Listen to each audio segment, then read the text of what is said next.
we live already? All right. What's this episode called? Nicotine okay? Question mark. That's the best you could come up with for a... There's an is in there, too. Your mic's not even working. Yeah, he preemptively. See if it works now. Look, man, you got to be prepared. Be ready. Preemptively went live on this one. What's up, YouTube? We got anybody watching this thing? Ain't B's even on here. Yeah, we got about probably like 44. Aunt B, what are you doing? What are you doing watching live on YouTube, Aunt B? She said you should probably title this "Is Addiction Okay?" Well, It's specific to nicotine, though, ain't B? Chad What wants to the- talk about his Zen. Yeah, What the addiction's world, not man? okay, but this is different. all right, everyone. Welcome back to the 3 of 7 podcast. We're glad you're here. I want to tell all you guys watching on YouTube and a lot of you guys that listen on audio, thank you for going and watching 1 Mile Out on YouTube and for commenting, for watching, for sharing it. That film has done very well, and I'm thankful that it's out there, and it's all because of you guys responding and going and taking the time out of your day to watch it, and I hope you get something or got something out of it. It's a good piece of content that Drake put together for sure. Quickly. Very quickly. Yeah. That's Unbelievable. what's crazy about it. Unbelievable what he was able to do with that. So, you know, very interesting thing happened to me this morning. Went to bed last night, which, by the way, I hadn't been getting to bed till late, man. I don't know what's been going on with me. I haven't been getting to bed till like probably midnight. You've been doing enough, man. You've been doing... I told you beforehand you've been getting soft. Yeah, okay. So before nicotine, I most tell people you do. Most before I people. tell you guys about an interesting story from this morning, yes, I want to hear more from you on that, Chili. But right before we went live, Chili made the statement that I'm getting soft. He said all of us are. Talk to me about that, Chili. Well, yeah, I actually said all three of us been getting soft. All right. I want you to challenge me. I want you to explain yourself, and I want you to let me know what I need to be doing different. Okay. Yeah. Well, I just... And listen to this, listeners, because this will probably apply to you. Chili's our coach around here. He's giving you free advice. Well, look, I just... I said all three of us been getting soft, and then you acted like you ain't. And I said, no, you included in that. So what are Big you hoss. seeing in me? What are you seeing in me that makes you think I'm getting soft? All you want to do is goat, man. Justin Shealy just put it on there. Yeah. I mean... It's bothering me that you don't seem to be self-aware enough to realize what I'm talking about. Well, I'm asking you to tell me what evidence do you have that I've been getting soft? Good night, son. I just ran 250 miles. Can I not take a couple of weeks off to do some goating? Well, we passed that. We passed the sabbatical. That's over. Okay. It's time to get back going. So And what needs to happen? get off the bike, get away from the goats, and start doing something. Start working. Well, dude, I literally am about to go and embark on what is touted as the hardest mountain biking race in the United States. Well, I didn't next month. I didn't make you do something stupid like that. So how can I get off the bike? I got to get ready for that. No, I just wouldn't be doing a pansy mountain bike race. I'm going to go ahead and tell you, son. Look, dude, you want to know what I think about it? You want to know why I said you've been getting soft? Yeah, send it. Yeah, because you're mountain biking once a week and doing some gay race that you saying's hard.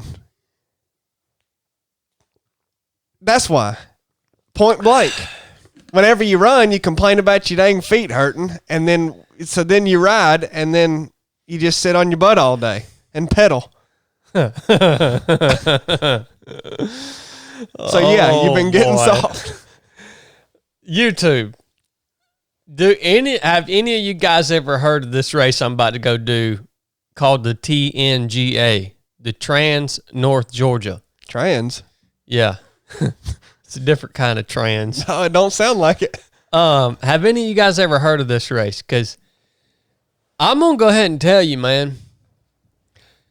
I know for a fact that if I finish this thing, it's going to stack up to be right up there on one of the harder things event-wise that I've done. I'm going to go ahead and tell you. See, you build this stuff as that, so whenever you do it, it looks better. Even though you could do that with anything. I could be like, man, this half marathon I just signed up for, it's gonna be. I don't believe I'm gonna be able to do it. Be honest with you, I'm doing this because I'm really questioning whether I can finish it, but I'm gonna give it a go. About an hour and a half later, you're like, oh well, I did it, but God, that was rough. Keep talking. I'm looking something up. Well, no, I ain't going to keep talking. I ain't got much more to say. I've said what I've said. I mean it. It's true. You can't refute it. You're soft. Okay. But the problem is, me and Blake are too. So. Hold on. So, this race that Chili's talking about, that Lord willing, I'm going to do in August. The trans race? The Trans North Georgia is it's a little over 350 miles. That's a long run. With 56,000 feet of climbing on a mountain bike. Ooh. We crossed the whole state of Georgia from South Carolina to Alabama. And you're telling me that you don't think that's going to stack up to be a daggone kick in the balls? Well, look, anything you do, if you do it with the proper intensity, is hard. Like, I don't discount how hard running a mile on the track is if you run it hard. But look, dude, you sit there and just pedal like a 4-year-old on the bike for 6 days, 7 days, 8 days, however long it takes you. It ain't hard. I have to do this race in less than 4 days. Hey, Clay HOIST said on here, he said, Chad used to come on here telling everybody that he was out working everyone, and then those goats came along. Yep. He ain't out working nobody. Okay. Oh, no, I don't think you're going to finish it in 4 days. I think you better do that early start. You take that Thursday start option if I were you.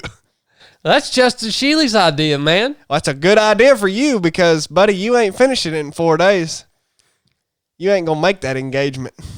What are you gonna call the video on this ride? I don't know. The hardest thing I've ever done. Hardest mile yet? I'm going to go ahead and tell you this mountain biking race is going to be hard, dude. Just 1 more mile out? Deep. Just 1 more mile out deep. Deep. Yeah. That's good. Add that at the end of everything. Deep. So you're saying I'm getting... Yeah, man, that's what I'm saying. What do you not get about it? You're soft. I don't refute it. Why? Okay, so you're not soft. Me and James just went out what was it? It was this past weekend, and we circumnavigated the whole Cohutta Wilderness. We rode over, I think we rode 76 miles with 10,000 feet of climbing in 10 hours. That crap was properly hard, man. Where the crap are you, dude? What are you doing? Where are you? I ain't seen you do a daggone race in 2 years, son. That's true. Where are you at, man? What the crap you doing? I invite you on all these things. I try to get you to go I try to get you to do the Tour Divide next year. You won't even entertain that conversation. Yeah, I'm sitting at home being soft. What are you talking about? That's what I told you I was doing. Well, if you're soft, you can't call me out for being soft. Well, sure I can. A spade can call a spade a spade. I don't understand how I'm getting soft. I'm about to go do TNGA. I have a 100-mile race on the calendar for September. I have another 100-mile race that I'm going to do in December with Bean. Dude, all this the crap is going on here, dude? All this crap, people love to fetishize and glorify. You got me worried, man. People love to glorify and even fetishize the idea of these long events. The hard part's the training, man, and you don't train. How have I not been training?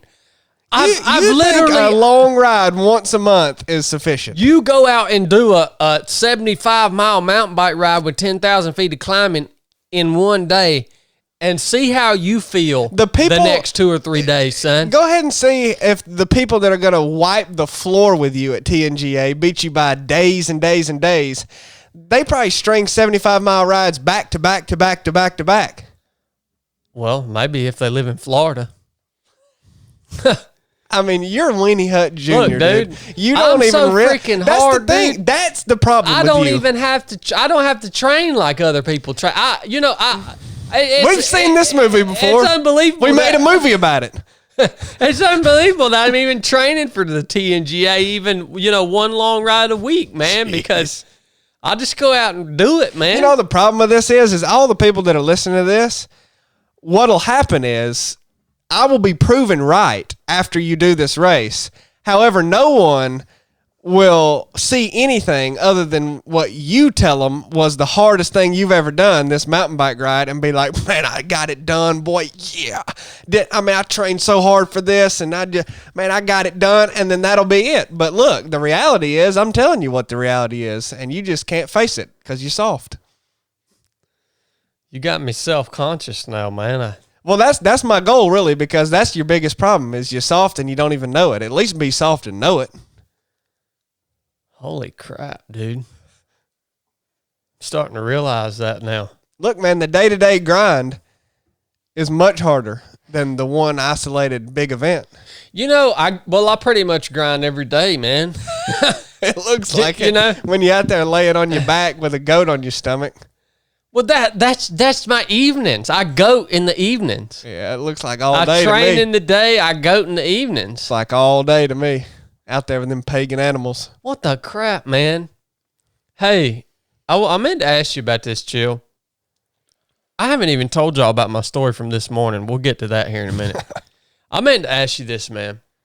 It seems like the new thing now is whenever I'm looking online, it seems like the new thing is for anyone who does a really long race or anyone who races or whatever, the new thing is for them to start posting the day after the race that they're running again. Have you noticed that? No. I don't know if you've noticed this, but yes, there's so many people that, again, they compete, whatever they do well or not. But then it's like they make it a point that the day or two after that effort, they make it a point to show that they're back out training again. They're back out. They're back after it. I don't know why people are doing that. I don't know why people post all this crap about what they're doing on there anyways. Like that. Well, thank you, Blake. That's I've been befuddled by that for a long time. Why? But I'm looked at like I got three heads. But even that, but this is like, okay, why do people post things on social media? It should be to hopefully provide value to the people that are following you on there. At least that's my entire mindset behind it. Yeah. Well, I guess. But I don't understand why you would try to put out a message that you're being an idiot and you just ran 100 miles, 200 miles, 300 miles, and now you're back out running 2 days afterwards. Like, well, you're just an idiot. Why what the crap are you trying to show people here, that you're an idiot? Like, what the crap, dude? So you don't like this trend, huh? Well, no, it does not seem ridiculous to you. I think the whole notion of social media is ridiculous. It's just a ridiculous contest. I'm talking about that, but I'm talking about that. Well, that's part of the contest. Well, that's my point. You're right.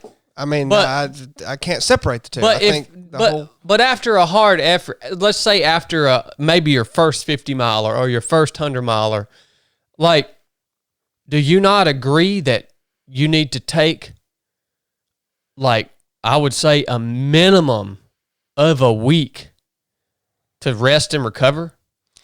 Like, get out and do some walks and stuff, but you don't need to be, I mean, even me, I've done dozens of these things.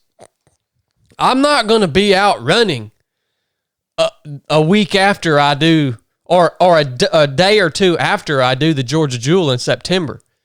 I'm not going to do it. Like y'all wonder why all these runners are all a bunch of broke dicks? It's because of this. It's because they're idiots, man. Like you talk about being soft.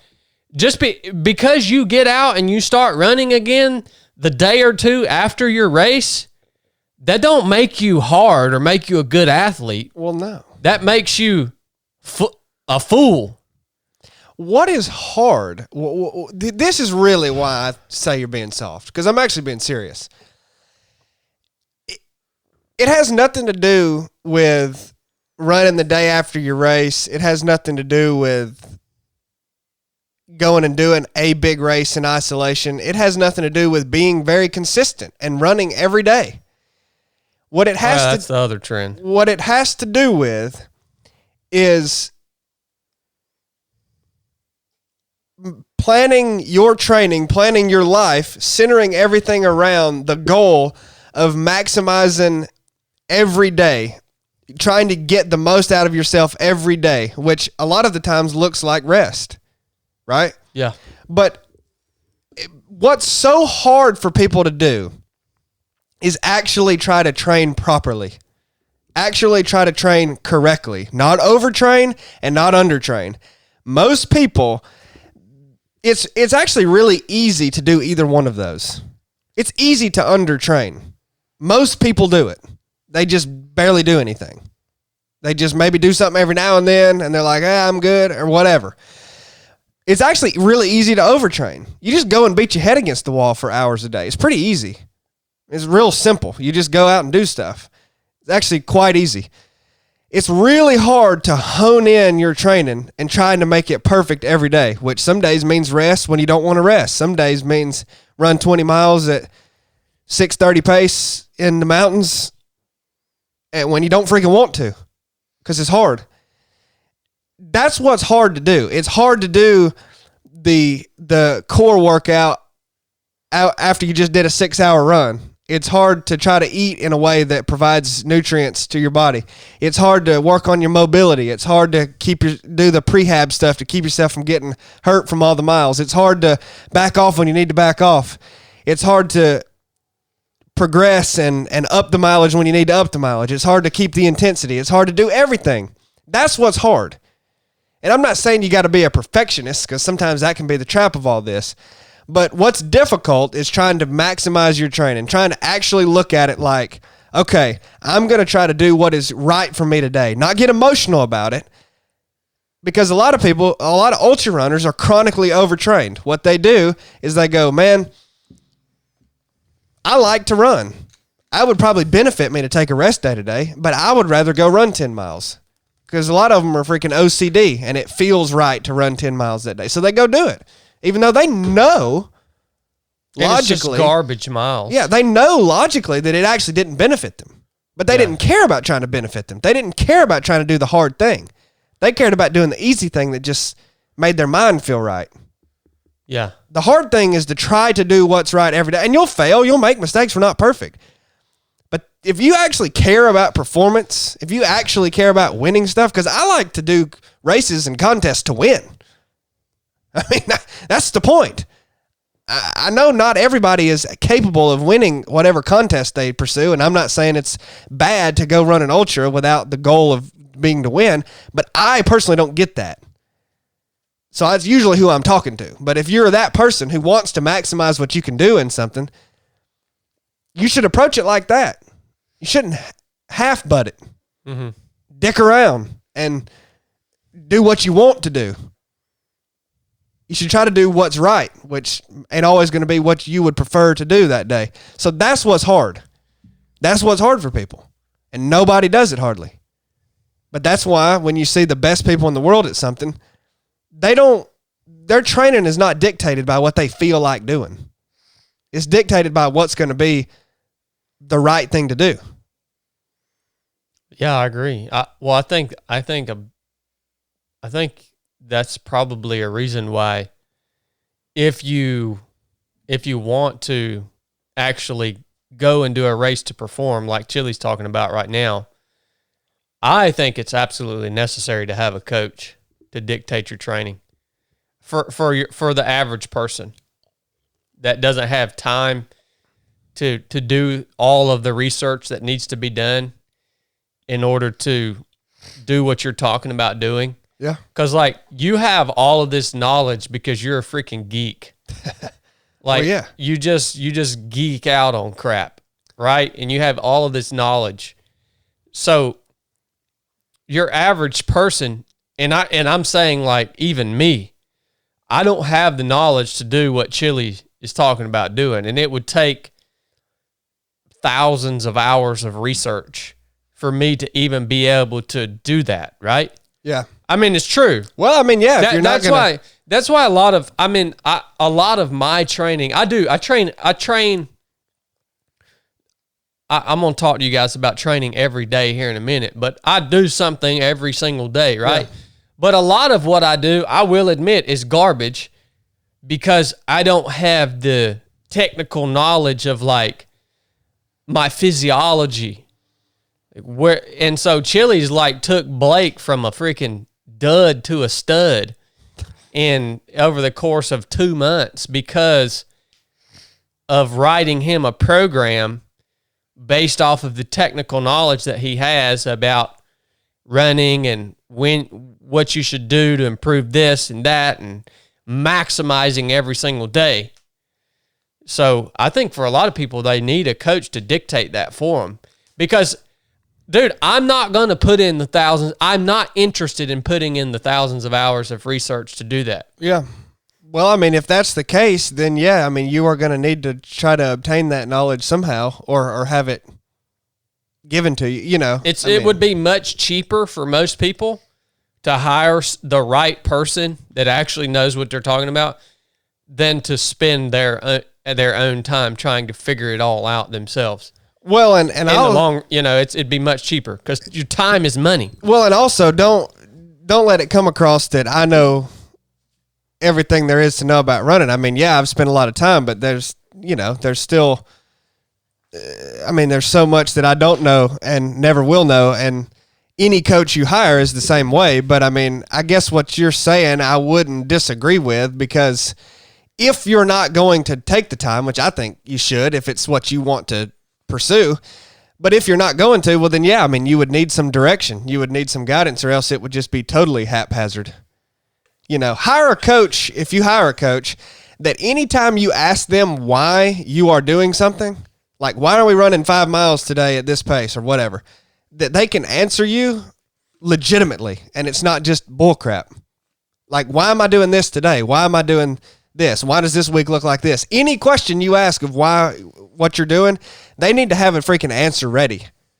And hopefully you can discern if they're just feeding you a bunch of bull crap or not. But a coach that can't answer why you're doing what you're doing, I don't care even who they are, if you've seen a little bit of results with them or not, they're full of crap. Because anybody can write a training plan. I mean, like you just said, you don't spend a lot of time looking at this, but you could easy. But yeah, I could write something up. But if I asked you why everything was the way it was, you wouldn't know. No. It just because you just kind of put something down. Like my knowledge goes as far as, this is how my mind thinks. Oh, I got to run a 250-mile race. Well, how should I train? I should just run a lot. Well, and that's true. Like, that's better than not running. I mean, like, any bit of work will produce some results.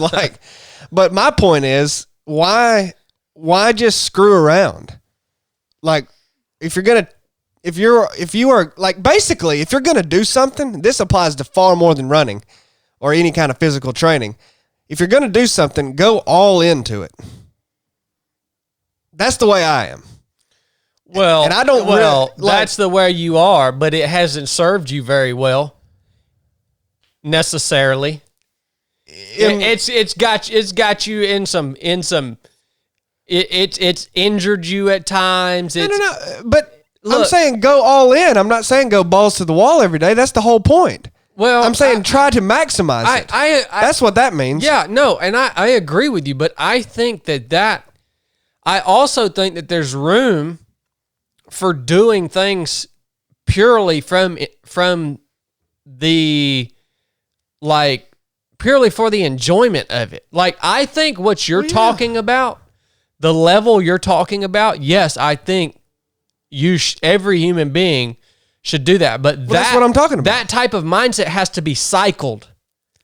Like, that has to be cycled. You can't be that every freaking day of your life, man, because you're gonna wind up miserable at some point.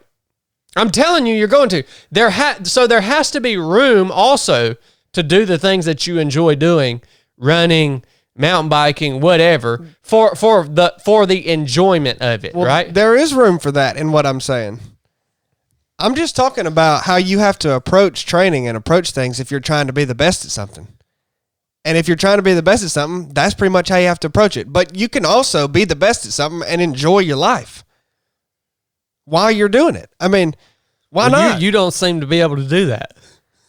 Well, no, I don't. I'm just a guy that doesn't enjoy anything. That's what I'm saying. Well, that's the way I am, You don't man. seem to be able to do that. No. Like, dude, I'm trying to get Some people just can't, period. Dude, I'm trying to go get you to do this Tour Divide for the pure enjoyment of seeing and traversing the entire Rocky Mountain range. Well, now you're conflating two issues. And I you don't won't want, do it. I don't want to ride a bike. You won't do it because you don't know how to just do something for the enjoyment. No. Yes, sir. No, that is no. This is where you're wrong. That is a true statement. What you just said. Yes, sir. It is a true statement. However, that's not the reason that I'm not doing that stupid bike ride. I'm not doing that because I don't like to ride bikes. Oh, you're doing it because you're just freaking hard-headed, man, and you don't know how to do things for the enjoyment of it. No. Yes, sir. And plus, I wouldn't even say that's true. I agreed with you there for a second, but I can't say that that's true. I mean, what do you think? I don't even know what enjoyment is. Yeah, exactly. Yeah. So you got to cycle this mindset Chili's talking about. No, you misunderstood to enjoy your life. No. Go see if the best in the world have ever cycled their mindset, you weirdo. Well, they don't cycle it, but they don't have very much longevity. Not necessarily. Well, for the sake, I mean, why are you doing something if you don't find some enjoyment in it anyways? Like whatever you're wanting to do, you're doing it because you do enjoy it to a certain extent. Well, I think the reason for it is to sharpen yourself. Because, I mean, you must find enjoyment in that. Well, yeah. Whatever, man. Why'd you have to come in and say that?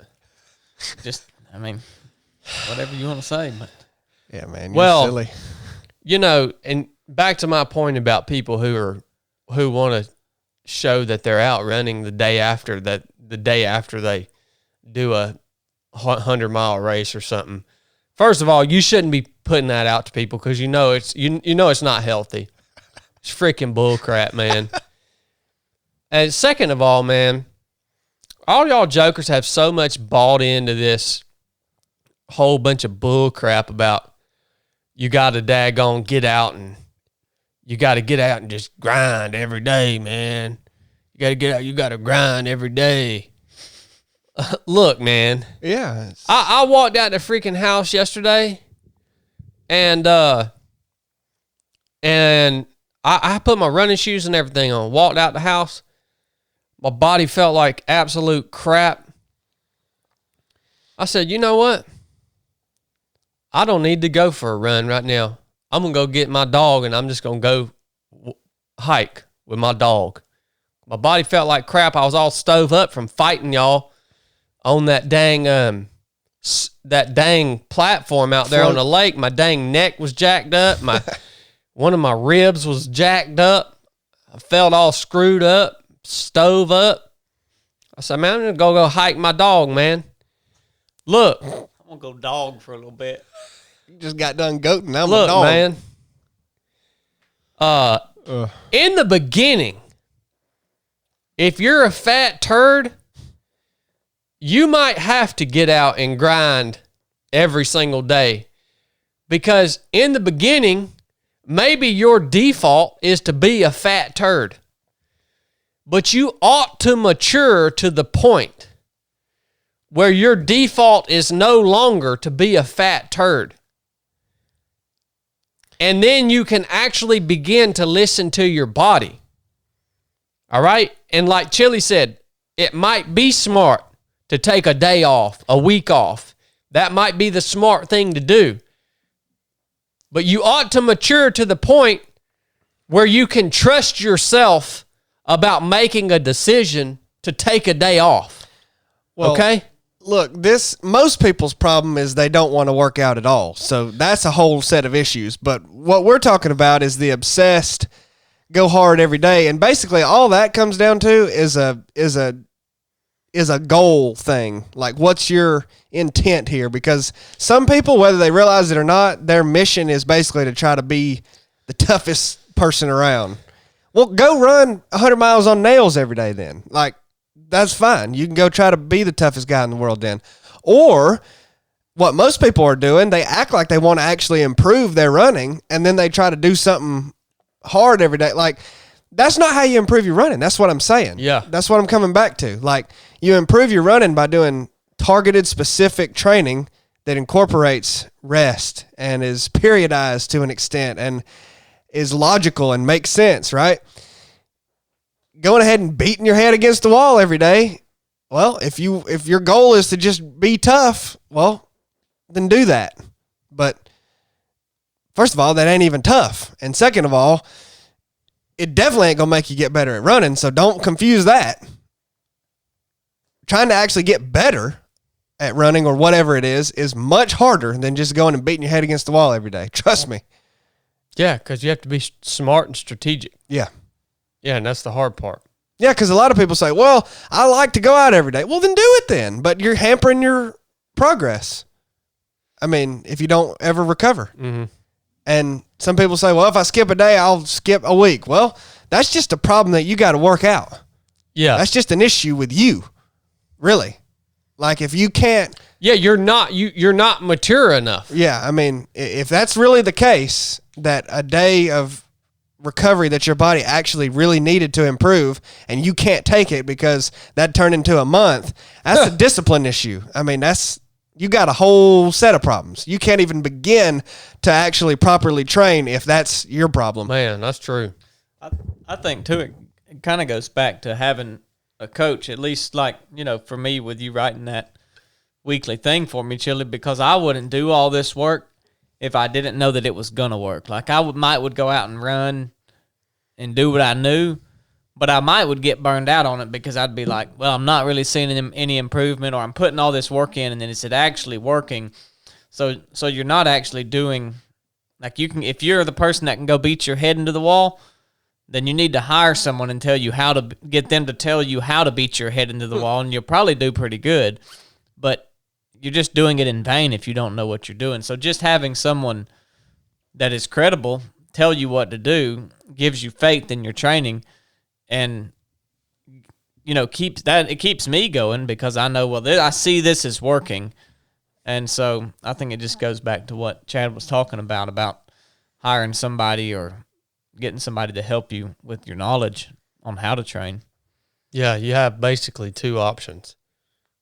Like, put in the time and the thousands of hours it takes to figure all this crap out by reading books and researching and, doing all that. Or you can just hire somebody like Chili for $10,000 a month and he'll do it all for you. Ultimately, it's going to be cheaper in the long run just to hire him. The mailman asked if I could put out what you're writing up for me for training. No. Oh, no. He won't even share that with me. Yep. No, for some reason, this dang Codsack over here, he'll write a daggone week-to-week training plan for Blake. He won't do nothing for me. You ain't asked. Well, consider this my official request for a training program. You know what I got coming up? I got TNGA. Yeah. I got the Georgia Jewel. I want to race that. I got that 100-miler with Bean, and then I'm going to do another 200-plus mile race spring of 2024. You just don't know which one yet. Well, I'm torn between the two. Well, but nonetheless, the training ought to be about the same for either one. So consider this my official request for a training program. All right. That way I don't have to come in here and suffer through you calling me freaking soft, man. Now does this? Because now I feel freaking soft. You're not going to ride him anything for the biking, are you? Well, I can, but oh, would you? You even coach biking? No, that would just be a bunch of bull crap. Okay. Oh man. Well, I'm glad you've rinsed your mouth. He's just glorying in that. He wanted you to ask him for a plan for so long. No, I just wanted him to quit acting like he wanted me to ride it without asking me. Yeah. Well, I didn't care if he asked or not. I just wanted him to quit getting mad that I was helping you. Well, I'll tell y'all what happened to me this morning. I went to bed late last night, about midnight. Read a little Lewis L'Amour Sackett series, reading about Tail Sackett right now. And woke up this morning, looked down right here at the top of my big toe, and it was all swolled up and red. And there's two distinct fang marks in the top of my foot. Blake, you saw them. Oh, yeah, man. That's bad. I'm pretty sure a copperhead bit me in my sleep last night. Now, yeah, they're very like to a copperhead. Yeah, I mean, these fang marks are probably about, I don't know, 3/4 of an inch apart, which would put the size of a small copperhead bite kind of right in alignment with those. So I'm pretty sure a small copperhead bit me in my sleep last night. That's what we should have titled the episode. Chad's big toe is swollen and red. Yeah. I mean, I don't know what else. You don't really think a snake bit you, do you? What else could it have been? I mean, the marks are like 3/4 of an inch apart, or 3/4 of an inch apart. It couldn't have been a spider. It had to have been dueling scorpions. That might have. No, it had to have been a snake, a poisonous snake. My foot's all swollen up and it's pussy and stuff, man. Snakes are venomous, right? Not poisonous. Yeah. Yeah, it had to have been a venomous snake. What else could it have been?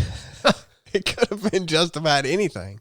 With a 3/4 inch spread between the two. Well, you don't think marks? something could bite you and then walk 3/4 of an inch and then bite you again? Yeah, they're right in line though, man. It goes right over the cross of that toe joint. I swear that's what it is. It could just be double ant bites. I bet a snake got up and got to taking down that big toe and thought, "Oh, I gotta take me a bite. This thing ain't wanting to go no further." Bit on down. Well, I was walking. And that wouldn't have woke you up. A snake bite, no way that would have woke you up. Well, I was walking out of the sauna 2 nights ago, dark outside, didn't have a flashlight or anything. I usually take my phone and use the flashlight on my phone. But now I got this new iPhone 14 Pro Max, buddy. And I ain't taking this thing out in the weather. No. My other one died. I was running on, when we go run, Blake? I think that's Saturday. Me and Blake went and ran on Saturday, long run, and I had it in my running vest, and somehow moisture got in the phone and killed it. That thing got so hot, that phone got so hot, you couldn't even hardly hold it. And so I bought this thing. Well, I ain't taking this thing out in the weather. It's been raining. I went out walking out of the sauna, and I stepped on something. And I'm assuming it was a bullfrog, because when I stepped on it, it jumped up and slapped me in the side of my leg right against my shin. And I thought a snake had bit me then. I thought, oh, Lord, here now I've stepped on a copperhead, and it's jumped up and bit me in the shin. Well, I walked over there, turned the lights on the sauna, and there were no fang marks. So all I can figure it was a frog. But this on my toe has got to have been a snake bite. Somebody put on here it could have been a vampire bat. Bet you they got kind of similar fangs. That vampire bats are not in the United States. There aren't vampire bats around here. Even though Brooke did just go and order a bunch of bat boxes. So we do have a lot of bats around the property. Yeah. But y'all don't understand, man. I live in the woods, man. Look, I live in the woods. Woods. W-E-W-D. There's scorpions in my house. There's snakes in my house. Bees. Rats. Cockroaches. I know they ain't no cockroaches. But when you crawl, draw the line. When you go in the bed at my house, you don't ever know what's gonna bite you. All right, we wake up all the time with bites across our back and legs. Well, when you got a dirt floor, I mean. But this is the first time I've been bit by a darn snake in the middle of the night. So come on, man. Don't go with that. You know that wasn't a snake. I don't know what else it could have been, Bubba. And even if it was a snake, you jump into copperhead. Well, it had to have been venomous. There's no other reason it'd be swelled up and pussy like he it gonna is. wake up tomorrow with a couple scratches on his leg, say a grizzly bear come in there and got him. I mean, it couldn't have been anything else. You don't think a copperhead would have put more venom in you? Well, usually the first bite's a dry bite. Yeah, usually the first bite's a dry bite. And it just, well, you're saying that all that pus and residue is evidence of venom. Well, I mean, I think he probably was just like maybe a little bit of venom residue on the fangs. Residual venom. You said it's infected, right? It looks like it. You may lose your toe. I'm hoping they don't. Well, if that gets bad, they're going to cut my whole foot off because that's not even out on my toe. That's in on my foot. Right on the joint. On the knuckle. You might have to retire. Mm-hmm. Yep.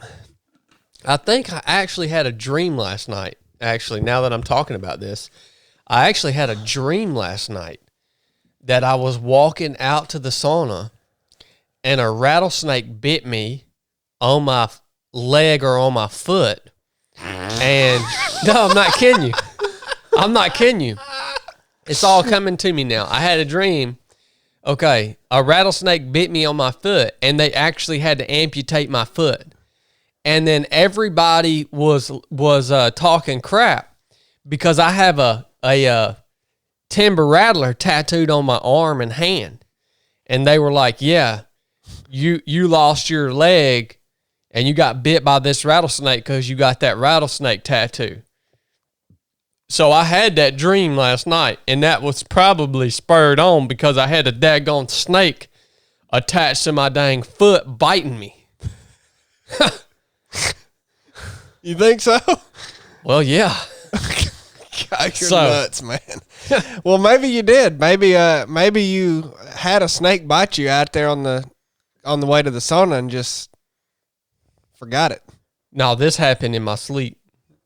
So, well, you seem to know everything there is to know about it, even though you were asleep, man. Why else would I have had that dream? I mean, really, why else would I had that dream? You dream unless a snake was actually biting me on the foot. Don't you dream all the time? No, I never dream. If anybody listens to this podcast, I don't know what they're doing. They ain't got much going on. About time to check out. This is a podcast. All right. This ain't a podcast. This is a podcast. We've talked for 30 minutes about something that bit Chad that didn't even bite him. He probably got red marker and colored on his foot and got a toothpick and dug some. Well, so are you saying you're going to lose your foot? I don't know, man. I'm going to go get some Neosporin and put on it later. Some salve? Yeah, that ought to help it out. I'm going to go out. And make me a poultice. You know, I just realized what it was. It's one of them goats. Yeah. I bet it is. On his no foot. kidding. I bet it is. I bet you were out there with them goats and it scratched it or did something. No, because I had Crocs on yesterday. When I was out goating, I had Crocs on, so my feet were protected. So I had to came from a snake bite. Protective Crocs. Yeah. So I just want to drop that on y'all that listen to the podcast. Podcast. You've probably never known a man that got bit in his sleep by a venomous copperhead snake, but now you know him. But now you know one. His name's Chad. Chab. Chab on the podcast. Oh, by the way, this episode is brought to you by our. Switch the camera to Chili there, Blake. Do your job. Make yourself useful. Shut up, you idiot. Tell them about HOIST, Chili. Well, it's our hydration partner on the podcast. They actually were previous sponsors and partners to the podcast, but now they've switched over to the podcast exclusively. This right here is my favorite flavor, blue raspberry. How many flavors do they make now, Blake? Shoot, they got 6. You know, you look like a blue raspberry. He's in a mood. He's in a moob. When Chab gets in these moves, it's hard to even do this. It's bab. And that's not good. But what am I doing? You've been running lately, hadn't you? Well, yeah, I actually have. Let me tell them about them squeeze pouches. Well, so HOIST makes powder, stick powder. You got some of those in there. Give me one of them out. Squeeze pouches, and then these bottles here. The first time, Chad always talks about the first time he ever saw HOIST was at, where was it? What country? America. Oh no, that was in the NEX on Little Creek. Yeah. Yeah, but then we saw him again at 29029. Yeah, the first time you were drinking the crap out of that stuff at 29029, and I was like, "What's that?" The first time we ever used it was the first time I had ever seen it, and the first time either one of us had ever used it was at 29029 in 2021, I think. It was August or something like that. So I remember it being hot as crap, and I was sweating and up there at altitude on the ski base in Utah, and I didn't have nothing, but they had these big aid stations at 29029, and I was going in there looking for something because I was getting in a bad way, and I saw HOIST, and I didn't know what it was, and I wasn't going to drink it, but I looked at the back of it because they had them lined out, and I looked at the ingredients and looked at the electrolyte profile and everything in it, and I was like, well, dang, that's perfect. I had never heard of it, and I liked that it was, very minimal ingredients, no preservatives, no artificial bull crap, and so I tried it, and then I thought it tasted good, and went on up the mountain, and I realized it really was making a difference. My hands were swelling, and that went down, and I was feeling better. So then I just drank that for hours and hours and hours. You did. I remember that. Chad drank a few, but he didn't really drink much of it because he barely went up the mountain at 29029. But that's just more examples of him being soft. But if you're not soft, if you actually get out and sweat, especially in the summer, whenever you're losing a ton, you really need to replace that. That's a part of maximizing your training, is replacing what you lose. And HOIST hydrates very well. The calcium, magnesium, sodium, potassium, all that's in there.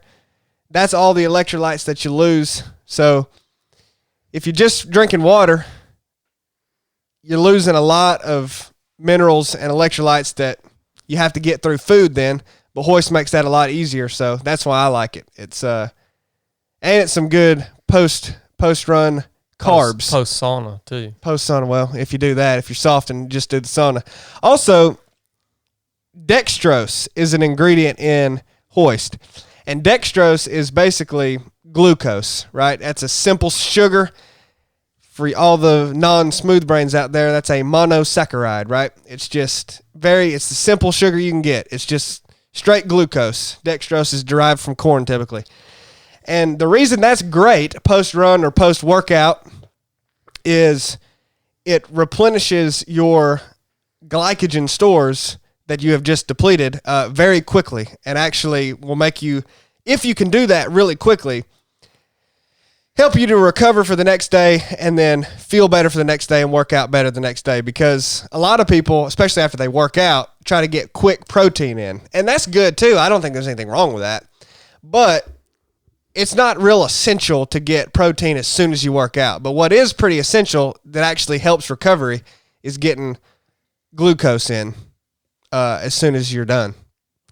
So that's another reason I like HOIST. So it's really a great all-around product. We all use it, and we all benefit from it. So, and if Coach Chili signs off on it, you better go get you some. I want to say too about HOIST, it doesn't screw my stomach up, man. It's about I drank so much of that stuff on Cocodona. Oh yeah, and I drank so much HOIST on the treadmill run, and there's been so many times that I've used it over, long spans of time. And I don't get tired of the flavor, and it doesn't mess my stomach up. Well, they do a really good job of, it tastes good, but it's pretty mild. So, like, you don't get sick of it, or I don't. Yeah. And with the powder, you can control the sweetness or the flavor that you want because you're just adding it to your bottles. So, check them out at drinkhoist.com. They've done a lot for the mission here at 307 Project, and they've got an awesome product. I think you'll like them. And this episode is also brought to you by our Patreon members. I want to thank each and every one of you guys who contribute on Patreon. I hope we're able to give back because you guys on Patreon, you're the reason all this happens. So you're the less than 1% of people that make the decision to give back, to allow all this to go on, and we are all very grateful for that. Speaking of Patreon, our topic today comes from a question that I got through Patreon, one of our patrons. This is Tyler. Tyler says, "Hey, brother, I have a question. I know you do Zen. Zen is this is a nicotine pouch. As far as I know, it's just nicotine. I dipped Copenhagen Snuff from the time I was pretty young all the way up to about 2 years ago, I guess. So I've been using tobacco and nicotine for a long, long time. But back to Tyler's question. I was wondering what your mindset is with nicotine and the Lord. All right? I have been getting tempted from it again, so I'm assuming Tyler has used nicotine in some form or fashion, and he's decided to quit. He's being tempted from it again, and I could use a good word. Well, Tyler, I don't know if I can give you a good word, but I'll give you a word on it. All right? Yes, I use this nicotine. I use this nicotine because I am addicted to this nicotine. It's hard for it becomes difficult for me to function without it, to say the least. All right?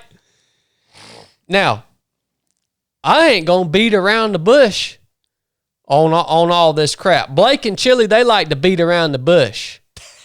I ain't going to beat around the bush on all this crap. There is not a single doubt in my mind that the fact that there is a substance that has influence over my behavior is not good as it pertains to the Lord, as Tyler asked. All right? This is biblical. I think it's Paul. I don't know where. The tech guy can look this stuff up if he wants. He says, all things are permissible for me, but basically, as soon as I let anything control me or control or influence me or make me want it more than I should, then it becomes a problem. All right? So the problem, when you look at nicotine in and of itself, Chili could tell me this better or not. I know Huberman did a whole episode on it. When you look at nicotine in and of itself, is it destructive to the human body in an isolated dose? Well, I believe the answer is no. It's not toxic. Now, tobacco has things in it that are toxic. That's in the tobacco, though. It's not the nicotine. But pure nicotine is not detrimental to the body. And I think you could even argue, and I think there are arguments, that it could be beneficial in some ways. Nonetheless, the issue is it has power over me. All right? And that's a problem. And I know it's a dang problem. And I have felt convicted about the control that nicotine has over me for quite a long time now. And actually, that conviction is what I guess led me. I love Copenhagen. I mean, I love the flavor of it. I love spitting. I love everything about dipping snuff. I don't really like this crap. The reason I went from dipping Copenhagen to this crap is because I knew I didn't like it near as much. And I thought, you know what? I feel really convicted about this. This would be a step in the right direction, moving from something that I really like to something that I don't really like. But ultimately, it's not the ultimate step that I need to take. And the fact of the matter is, I need to want to do the right thing. The want to do the right thing and to totally break the control that this has over me. The problem is I don't want to do that enough, right? We talk about that. We talk about the conflicting desires. We talk about that on the podcast a lot. I feel convicted by it. I'm doing my best to move in the right direction. Ultimately, though I ain't going to beat around the bush, I need to find the strength to completely quit this crap. And that's the fact of the matter, man. Well, I wouldn't say you're doing your best to try to quit. No, I guess I meant to say I'm trying to move in the right direction. Yeah. Well, but I mean, just to be honest, you've been trying for a while. It's probably time to kick it. It's a long process for me. Well, it's a long process for me. You've been convicted of it, and you know you shouldn't be doing it. And so for the man that knows what he should be doing and doesn't do it, for that, I mean, I'm just... Oh, I ain't making no excuses. It's time you need to quit. Yeah, you're right. I ain't making no excuses. What do you think about this, Chill? I think it's an interesting thing because you know what I think about it too is food, because with nicotine, like you said, Yeah. I mean, anything could be like a poison in the highest dose, but yeah, like a little bit of nicotine, like you said, it's seen as a nootropic and has cognitive benefits, and sometimes people with dementia, I think they can get a little help of that if they take a little nicotine. I think I don't know that all that's bore out, but the problem becomes, just as you said, whenever you become addicted to something that is like got control over you, no matter what it is. And that's an interesting thing because it definitely is not good. And I think that's most prevalent with something like food, especially when you're talking about something that's not bad for you. Like food's good for you. You have to eat. But sugar. Yep. Mainly sugar, but even just food in general, like just gluttony, you know. But yeah, sugar, I mean, that takes a dang grip on people. And that's real hard because you can survive without you never take nicotine ever again. You're good. It'll improve your health. You just quit eating. Like you got a food addiction and just stop eating. Well, you're going to die eventually. You know, that's a tough addiction to kick, something that you're basically addicted to and also have to have. That's tough. So I was just more thinking it towards that because, you know, that's a pretty straightforward thing. Like if that's got a real hold on you, you just got to stop. Yeah. And I know that's more easy said than done, but like that's a pretty simple fix. Maybe difficult, but it's a simple fix. Well, but, it is my problem. Yeah. Like it's my problem. I don't struggle with being addicted to sugar or food. Like this is my problem that I've been dealing with for a long time, man. Yeah.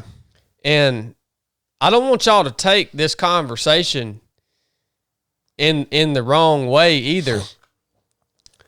When I make the decision to quit using nicotine or to break the control that it has over me, I am not doing that to become more self-righteous. Because guess what? There's about 100 other things that I'm doing that need to be dialed in too. I'm doing it because I know it's a problem. And like Blake just said earlier, when you know it's a freaking problem, and you've been convicted of it, and you've identified it, and you choose just to keep doing it anyways, well, there you go, man. Well, that's about you. I mean, really, it's about you and your relationship with God, really, because you feel He's told you not to do this, and you continue to do it. And, well, I mean, how does that work with me? Well, Scripture tells you not to allow things to control you. Exactly, but you've even had, I mean, everybody has that. But then you say you had personal conviction about that, which I would, anything I've had personal conviction about, if I continue to do it, I feel like a kid that is done, like my parents say, don't do this, and I say, I'm going to do it anyways. And what does that do to the relationship? Just from you're not as connected to them. And so I think you grow in your relationship with God when you obey the convictions that you have. So just running from that, that's just a little bit more of a barrier between your relationship with God. Yeah. So it's not to magnify yourself or say, oh, you know, look at me, I quit this addiction and now I'm better. No, it's not that at all. It's about you and your relationship with God. And that's at least my take on it. That's, you know, my personal experience. Yeah. Yeah. I guess I have to put that in there because I forget there's an old saying that like it's an old Baptist saying, like, we don't chew, we don't smoke, we don't, whatever it is. I forget what it is. It's like a little, do you know the little rhyme thing? But like, yeah, here's the thing, man. I've met many a solid men that are washed in the blood of Christ and are on their way to heaven that dip snuff. Yeah. Right? So I know that I need to kick this, man. Like Blake said, for the sake of my personal relationship with the Lord and not having things to controlling me and influencing me, not for my own self-righteousness, because I'll never be righteous. Matt said something on the podcast yesterday. Y'all hear Matt Brown's episode on Friday. Matt said, he said somebody from one of the local churches or something asked him one time, how are you confident in your salvation? He said, I base my salvation off the shed blood of Christ. He said, I don't need your permission. Mm-hmm. And I thought, man, that's a solid word right there, right? Yeah. So I'm not getting tied into saying that I have to quit this so that I can become more righteous. I'm saying that I need to quit this because I know it's not right, and I want to do everything I can in my life to get closer to the Lord and live more in alignment with how He tells me to live, not so that I can become righteous, but so that I can be closer to Him, because that's going to benefit me in every aspect of my life. Yeah, and benefit everybody else too. Yep. So I ain't going to beat around the bush on it, man. And, you can't go around, whether you've been addicted to nicotine or you haven't, you can't go around and tell people, hey, you need to stop that. You don't need to be dipping that snuff. I mean, unless that's what the Lord puts on your heart. But when somebody comes to you and says, I've been convicted and I know I need to stop, then at that point you can tell them, yep, you need to stop and you need to get on it quick. But to go around and tell people, I just don't want people to think they can come up and say, oh, Chad said, he's quitting dipping because it's wrong, so now I'm going to go around and tell everybody, even if I'm dipping, hey, y'all need to quit. We all need to quit. If it's got a grip on you, maybe you do, but it's really not your place to go around telling everybody what they need to do and what they don't need to do. I know people who can tote around the can of snuff and just put a dip in, once a week or something, just because they enjoy it. Yeah. But it doesn't have any control over them, right? That ain't me. I can't do that with nicotine. I just can't do that, and therein lies the problem. Yeah, for me, It's a blurry line, kind of, of when it becomes controlling you. Well, it's like, no, it ain't blurry for me. Yeah, well, may not be for you. It's like alcohol, right? I mean, you can go drink a beer and not have 15, and then it's that. Well, that's fine. It's the same thing with tobacco. If you can have a dip or a chew and not do it the rest of the month, fine. Yeah, I can sit down and eat a bowl of ice cream, and I ain't got to go eat the whole tub of ice cream. Here's the scripture you said earlier. It said it's 1 Corinthians 6:12. All things are lawful for me, but not all things are helpful. All things are lawful for me, but I will not be dominated by anything. Yep. So that sums it up. Man, that's good. That sums it up. That's good. And for all of you heathens out there who don't even believe in God, if you want to talk about dipping snuff and being addicted to nicotine or alcohol or anything else, and you have no issues with it morally, if you just look at it practically, it's freaking stupid. I spend $5 a day on this crap, man. $5 a day for 25 years? Maybe not 25. For 20 years? How much is that? How much money is that? That's a good question. Let me calculate this real quick. Between that and coffee. Let me calculate this. Yeah. Hold on. 25 years. How many days is in a year, Chili? 365. So I could do 25 times 365. Well, you got to take into account the leap years. Oh, crap. So 25 times 365 equals 9,125 days times 5. Yep. I have spent $45,625 on a stinking thing that doesn't do anything for me other than keep me addicted to it over the last 20 years. That's a daggone Land Cruiser, man. That's what I'm telling you. That's a Land Cruiser. So if you just look at it from a practical perspective, I'm a freaking idiot. You could have 2 by now. 2 Land Cruisers. Yeah. I even posted, I felt the need to remind everyone that I'm a fool. Did you see that post? I think so. Yeah. For some reason, I felt a strong need to remind all you guys that I am a fool. Never forget that. All y'all that look up to me, all y'all that think I got it all figured out, all y'all that might start to develop this perspective around me, that you think that I'm close to perfect, or You think that I just, know it all, I can do it all this crap? Man, I'm sorry that I portrayed myself that way. I'm sorry that I did anything to ever make you think that I was anywhere even remotely close to perfect. I apologize for that. Let me remind you, I am a fool. Chad, the natural Chad.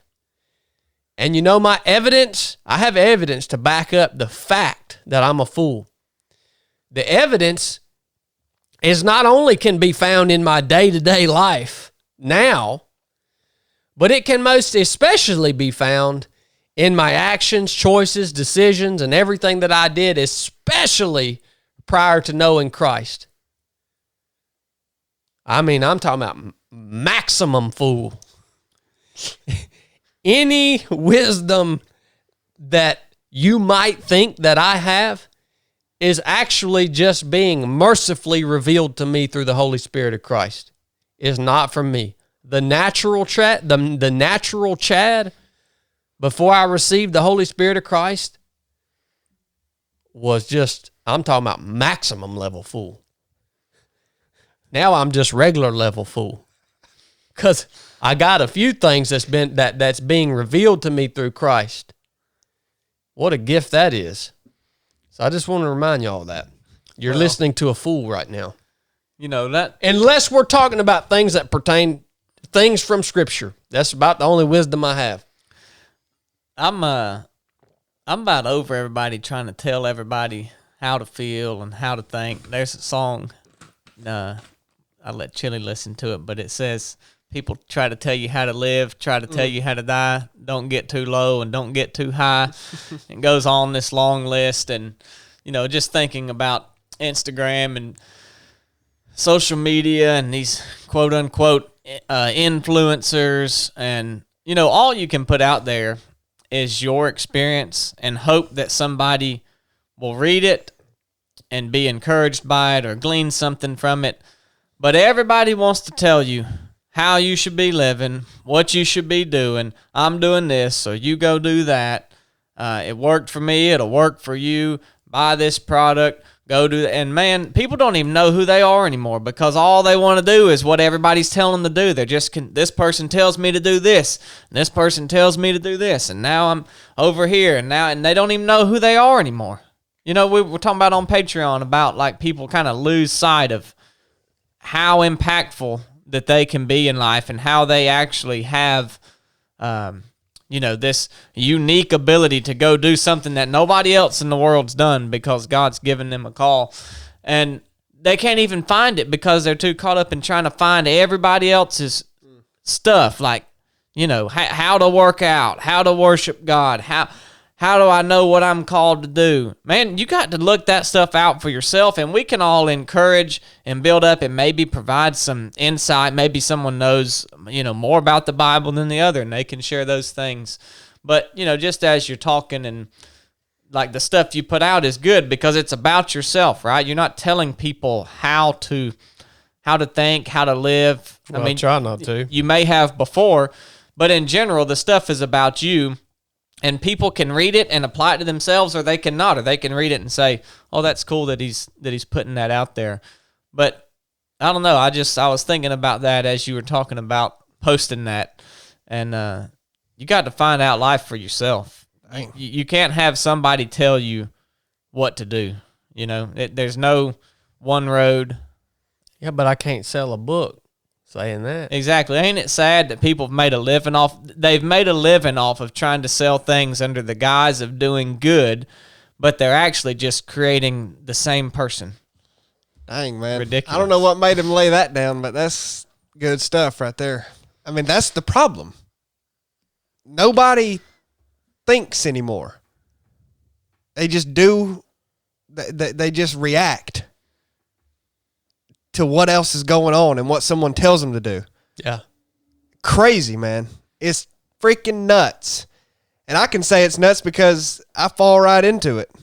I mean, if you really analyze yourself, There's also a group of people that they claim that they're not what Blake just said.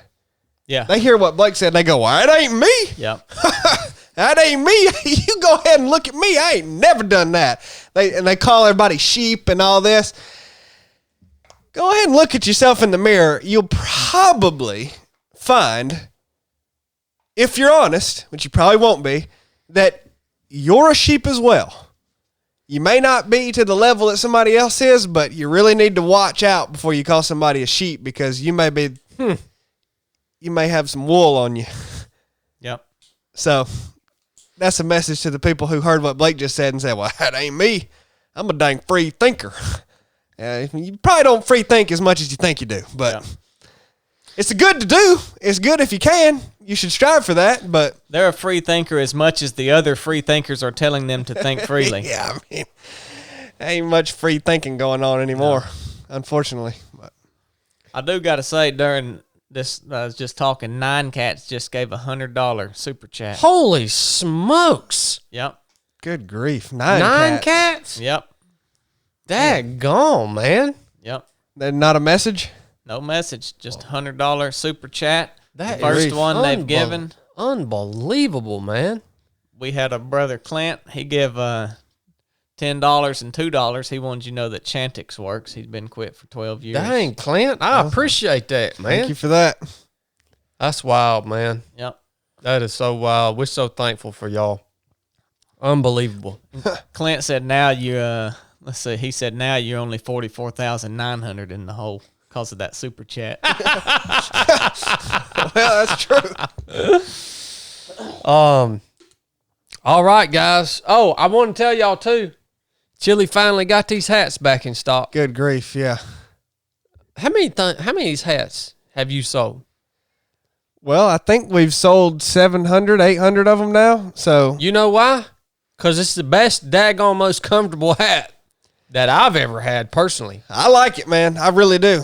I have worn the fire out of this hat. I like it.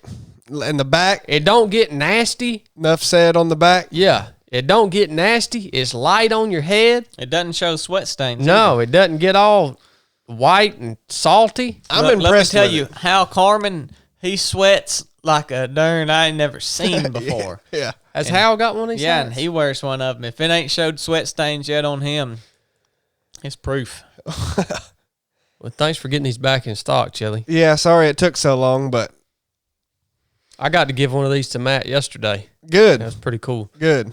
All right, guys. So that's the conversation. Yep, I need to fix myself. Yep, I'm an idiot just like the rest of y'all. I got a lot to work on. That's what I want y'all to take away from this conversation. Yep, I got bitten tonight by a copperhead snake in my bed. Yep, I'm getting soft. Yep, Chili's about to start writing me a training program so he can't accuse me he can't come in here and accuse me of being soft. But he's got to actually do it. Well, yeah. All right. We'll see. Friday, I'm going to release y'all a special episode of interview style. I told y'all I wanted to start doing more interviews on here. I'm going to release y'all a special interview episode with my brother Matt Brown. We sat down and had yesterday. That'll come out Friday, so you get an extra podcast this week. You get an extra podcast this week. Again, brought to you by our Patreon members. Brought to you by our partners, Hoist and Barbell. They all contribute to us being able to have people in here to have these conversations, and we get to make it worth their while. And that conversation is going to be all about doing things the old way, how you can start to implement that into your life. What is the boots on the ground? What does that look like? What's the benefit of doing things the old way, right? I love the conversation. We got to talk about so much stuff, man. That's all right up my alley. You know, the old way. Goatin', boy. So thank you guys so much. Also, that contributed in the super chat. That's just above and beyond anything we could ever expect. Is above and beyond anything we could ever expect. There's not even words to thank you. And Lord willing, We'll be back in here to talk to y'all next week. Nuff said.